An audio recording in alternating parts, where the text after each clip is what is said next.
Last night, like most nights, I was having trouble sleeping. Usually, I mindlessly watched Netflix to let the sleepless hours bleed together and pass quicker, melting my brain to the point of forcing it to rest.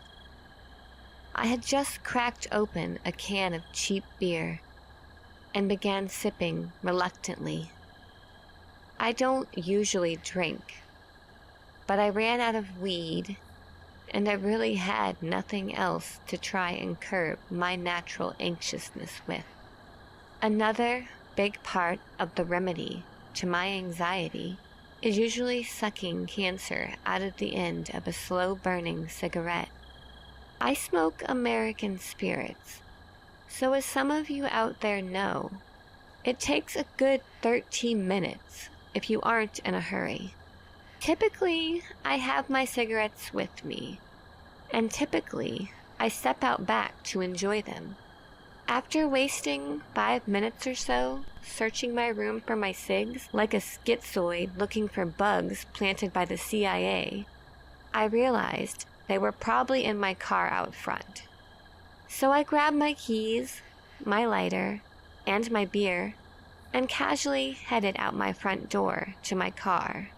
Up to this point, I've described a pretty standard night to most people with anxiety issues. Nothing really strange or weird, and in my opinion, kind of a relaxing night, to be honest. Anyways, I get to my car and pop open the passenger door, and to no surprise, there they are. I didn't take another moment to think. I fished out a cigarette on the spot and lit her up. Immediately, the weight of my anxiousness freed itself from my psyche. But halfway through my cig, I got bored. I left my phone inside and really didn't have dick to keep myself busy with during my 13-minute-long cigarette.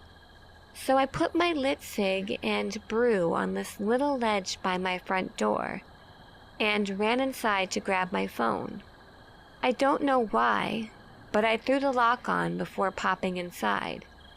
In hindsight, the thought of what could have happened if I didn't scares me down to the marrow in my bones. I unlocked the door and opened it. My cigarette and beer were no longer on the ledge, but placed on the floor about 6 feet away from the door. My heart literally sinks to my stomach so fast.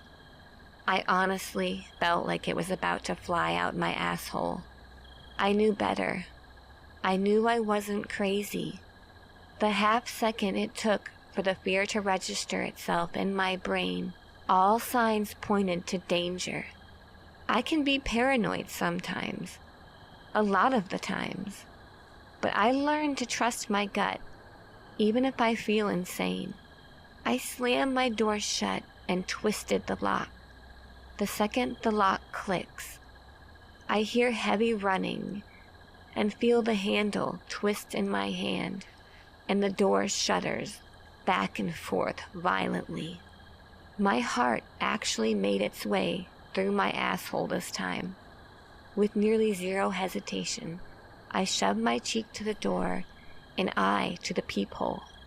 I had to see.